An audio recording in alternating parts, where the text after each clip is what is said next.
Bonjour, ravi de vous retrouver sur la chaîne Géopolitique. Comme cette chaîne a vocation s'intéresse donc à l'actualité internationale, au cours des derniers jours, on s'est beaucoup évidemment intéressé à la situation en Afghanistan. Je continue toujours on continue évidemment, on continuera à suivre évidemment ici sur cette chaîne les derniers développements en Afghanistan, mais également, il faut savoir qu'il y a également d'autres développements dans l'actualité géopolitique. Et j'aimerais parler avec vous également de la situation géopolitique actuellement au Moyen-Orient et notamment au Liban, qui pourrait devenir, si vous voulez, peut-être la cible malheureusement d'une nouvelle guerre, du fait qu'en fait le Liban se trouve en fait coincé entre à la fois son alliance avec les États-Unis et une alliance et disons de l'autre côté également d'une alliance euh, avec l'Iran revendiquée lui par le Hezbollah. Alors hier, le chef, à l'occasion de l'Ashura, grande fête, une des plus grandes fêtes chiites, l'ayatollah Sayed Hassan Nasrallah, le chef du Hezbollah, a donc déclaré, a annoncé publiquement à la face du monde qu'un navire iranien se dirige actuellement vers le Liban pour apporter des vivres humanitaires. Alors ce qu'il faut savoir, tout d'abord, c'est qu'il y a une crise humanitaire qui dure déjà depuis plusieurs mois en Liban, mais depuis quelques jours, qui prend une tournure absolument dramatique. Peut-être certains disent qu'on arrive à un point de non-retour en termes de crise humanitaire, dans le sens où on ne peut plus aller plus loin en termes de gravité, c'est-à-dire qu'il n'y a plus d'essence dans le pays, quasiment plus d'essence, plus d'électricité dans le pays, plus de médicaments. En termes de nourriture, les magasins sont en rupture de stock sur un certain nombre de produits alimentaires de base. Donc, comment peut-on aller plus loin en termes de crise humanitaire? On peut encore aller peut-être un peu plus loin, mais là, le peuple libanais probablement ne pourra plus supporter ceci. On a, pour vous donner une idée, les habitants de Beyrouth et même de l'entièreté du Liban, si je comprends bien, n'ont plus d'électricité n'ont d'électricité que 2 heures par jour, 22 heures de coupure. Donc, si vous voulez, les gens doivent avoir recours à des générateurs qui fonctionnent sur du fuel. Or, le fuel n'est quasiment plus disponible et vient d'être le coût du fuel vient d'être augmenté puisque la Banque centrale elle-même annonce qu'elle ne sera plus le fuel ne sera plus soumis à des subventions de la Banque centrale. Et donc voilà, on est dans une situation où dans une spirale infernale, puisque en fait tout simplement les réserves de change de la Banque centrale libanaise atteignent des niveaux très bas qui oblige, si vous voulez, le Riyad Salamé, le directeur de la Banque centrale libanaise, tout simplement à arrêter les subventions sur le pain, sur l'électricité, sur le fuel. Et donc, par conséquence, on est dans un cycle inflationniste, certains même disent très proche d'un cycle hyperinflationniste. Et donc, le peuple libanais est au bord, si vous voulez, le pays est au bord de l'explosion sociale. Et pour ne rien ajouter, on a eu cette nouvelle explosion au Liban dimanche, 30 morts. Les gens, tout simplement, voulaient prendre du fuel, voulaient prendre du fuel dans une réserve d'un tanker. Et ben, le risque, c'est qu'évidemment, ceci a explosé et donc il y a eu 30 morts. Tout simplement, voilà pour vous dire que le pays est dans une situation de catastrophe humanitaire que j'essaie de décrire en quelques mots, en 1 ou 2 minutes, mais évidemment, on pourrait s'attarder beaucoup plus longuement, tant il y a des implications importantes au niveau social, au niveau politique, mais également au niveau géopolitique. Car il faut bien comprendre que désormais, tout le monde essaye de trouver une solution à cette crise tant elle devient si grave. Alors le Hezbollah, lui, évidemment, en tant qu'acteur majeur de la vie politique libanaise, essaye, si vous voulez, de lui aussi de trouver des solutions en demandant l'aide donc de la République islamique d'Iran. Et donc, c'est bien pour ça que l'ayatollah Nasrallah a fait cette annonce hier. Alors la question c'est pourquoi a-t-il fait cette annonce publiquement? Il aurait pu tout simplement ne pas le faire de cette manière aussi ostentatoire.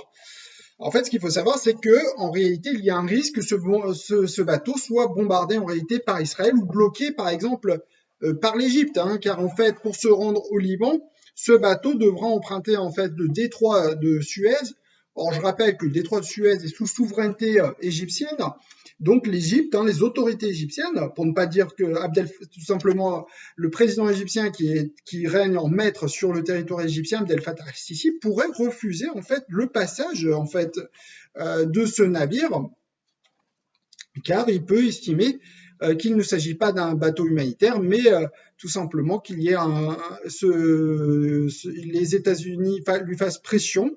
Or, on sait qu'il y a des relations, une alliance inébranlable en ce moment qu'on peut dire entre les États-Unis et l'Égypte. Et donc, l'Égypte pourrait donc, par pression américaine et par pression même aussi israélienne, pourrait refuser le passage de ce bateau. Donc, on voit c'est bien pour ça que l'Ayatollah Nasrallah a voulu prendre à témoin le monde, que si, dans le cas, ce bateau n'arriverait pas au Liban, il tiendrait responsable pour lui les Israéliens ou les Égyptiens. Et donc, on voit très très bien un calcul géopolitique avec un risque de guerre qui n'est pas exclu, évidemment, s'il y a un bombardement, encore une fois, sur ce bateau. Alors, les Américains, eux aussi, veulent montrer aux Libanais qui s'occupent de la crise humanitaire. Ils annoncent qu'un bateau pourrait partir d'Égypte prochainement et pourrait accoster au Liban. Ceci, tout de même, reste à voir si cela pourra être fait. Donc, on voit il y a en quelque sorte une concurrence désormais entre le Hezbollah et le bloc pro-occidental libanais conduit par Saad Hariri, qui a déjà annoncé hier que l'Iran n'acceptera pas l'aide de l'Iran, sous du fait que ceci pourrait accroître pourrait être accompagné de sanctions américaines contre le Liban. Et on voit donc on voit très très bien comment le Liban, comme je l'ai dit en introduction, en préambule, est donc pris, si vous voulez, dans un étau géopolitique inextricable entre d'un côté une volonté du Hezbollah que évidemment l'Iran ait sa place, si vous voulez, aide et plus d'emprise sur le Liban, et de l'autre, on voit le bloc pro-occidental qui ne veut pas de ceci et qui veut au contraire que ce soit plus la France, les États-Unis qui aident le Liban.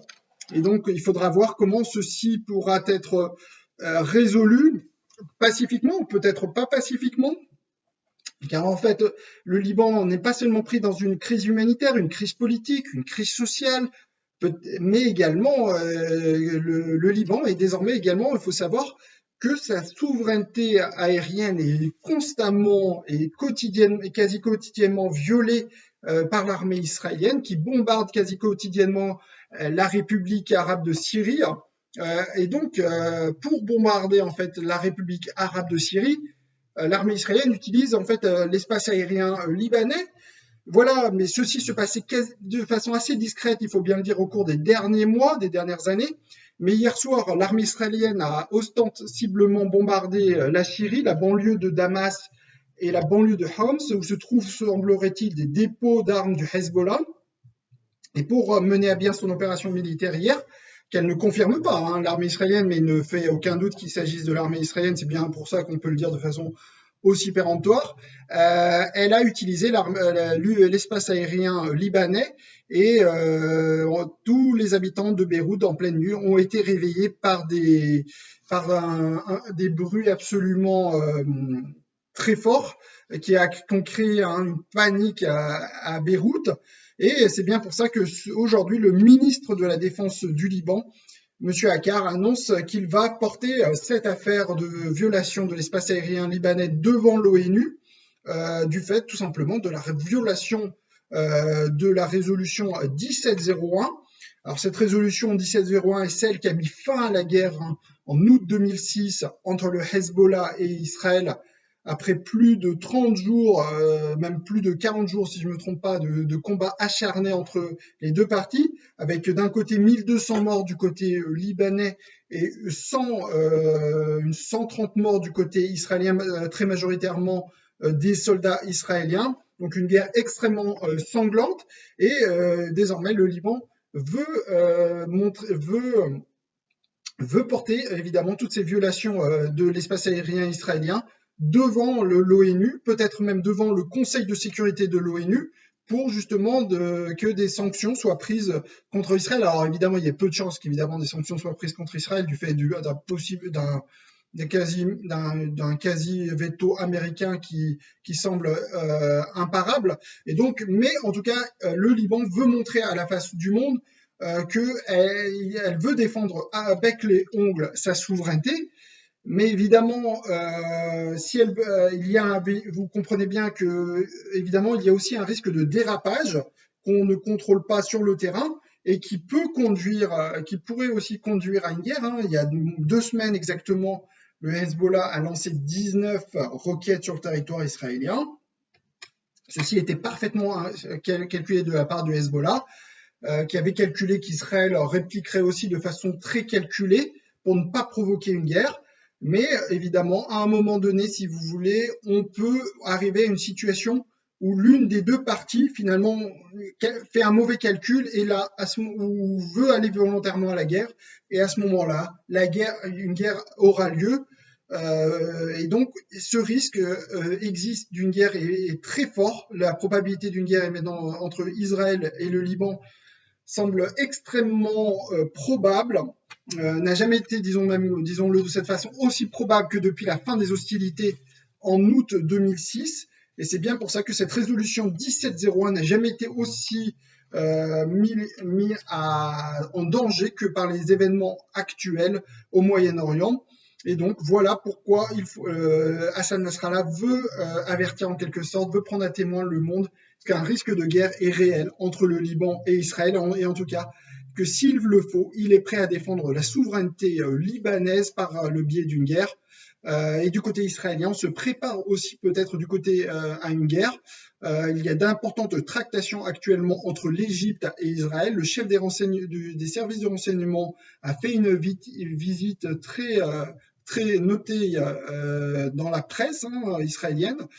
C'est pas tous les jours qu'il se rend en Israël, et donc il s'est rendu en Israël où il a rencontré le Premier ministre Naftali Bennett, lequel devrait aussi effectuer une visite en Égypte. À ma connaissance, il n'y a pas eu de visite de Premier ministre israélien récemment, peut-être même jamais en Égypte.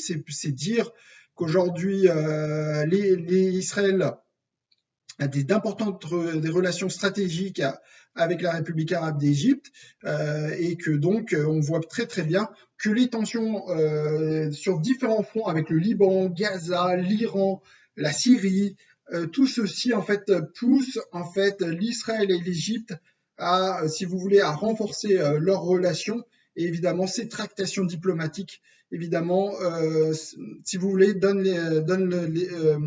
relèvent, font apparaître, si vous voulez, que d'importantes tensions actuellement ont lieu et peut-être pourraient déboucher sur une guerre. On va suivre tout ceci sur la chaîne géopolitique.